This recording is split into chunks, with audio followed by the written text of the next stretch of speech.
Alright, so the last video of 2022. I'm going to make this video real quick, upload it, and then boogie on down to some New Year's celebrations where I will be occupied for a minute. This year has been a very good year. Been a lot of changes. I had 3 different jobs. I've brought in a lot of new machine tools, and I've done a lot of investing in the shop. A lot of learning, a lot of growth. A lot of growth. Of course, I got the new iron worker, new Reed Prentice. I think I got the punch press this year. Maybe. No, that was last year. But it's been a good year. Let me show you guys what I've been using my time on. Usually people during this time are quite lazy, and I'm no different, but I've been working on a couple little projects along the side. The video that I made the other day, big one being this forge burner. This is for the new forge that I'll be building.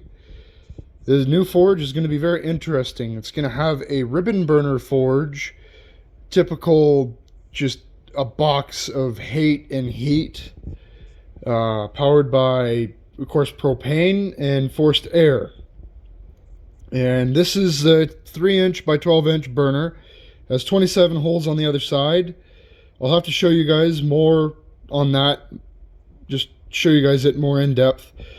I was planning on buying 2 Essential Craftsman burners. They're 3 by 12 as well.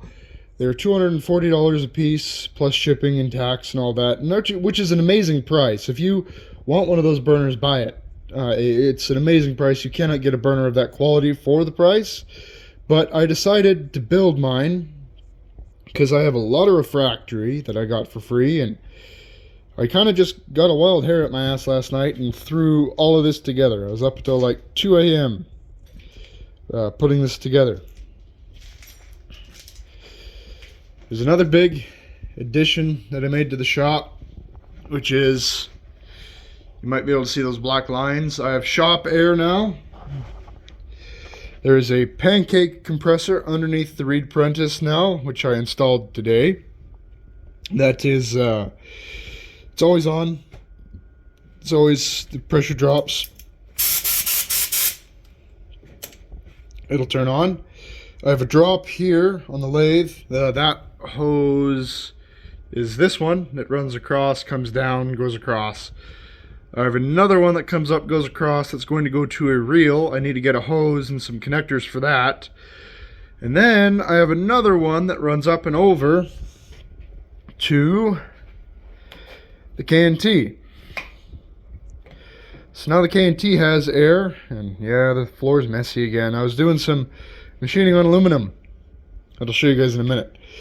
But now I have air on the machines, which is going to be extremely nice to be able to sit there and blow things off. Now, I know I said in another video that I can't blow things off, which was kind of a lie. I can't go crazy with blowing my machines off because I will throw chips everywhere across his shop. However, just using some light pressure to blow things off, to blow off parts, that's not going to cause a massive problem. Another reason why I want air in the shop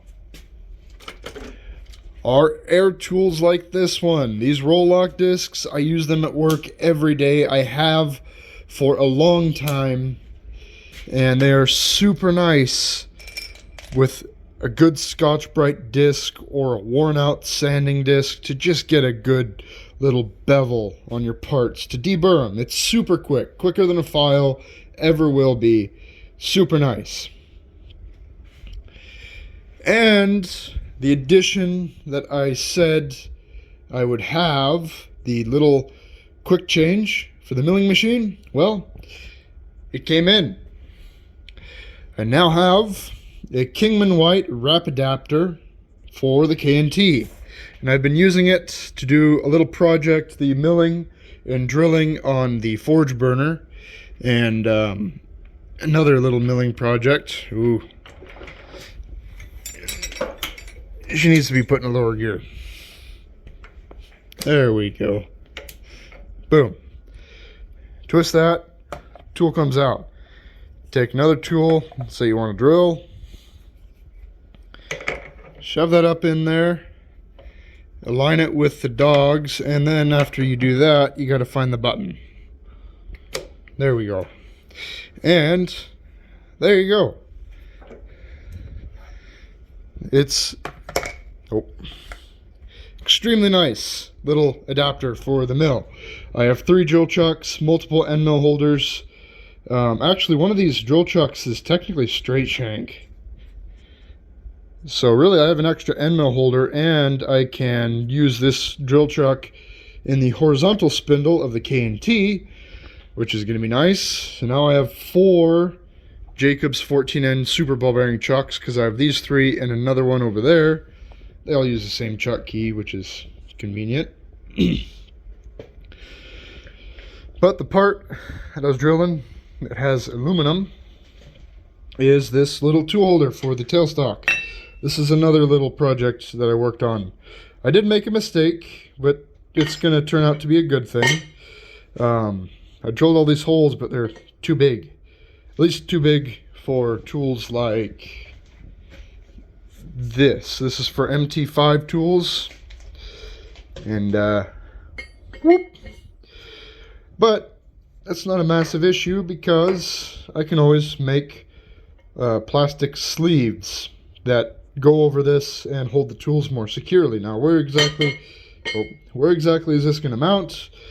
This, using a chunk of angle iron that I've already drilled and tapped, or not tapped, but just drilled and chamfered, is going to go onto the feed, lead, and clutch rod support. That's just going to hang off the side here, be a little platform. I can move this thing around. Usually it's in this spot, and typically I'm working in this area. So that's a good spot for it. Nice, out of the way. And if I ever do need to do some really long turning, you know, take everything off of the lathe and just do some big parts that are long, then I can always just take that off. Eventually, I would like to make something very similar for the tailstock itself. Have a rack actually back here, and that's what this was originally meant to be.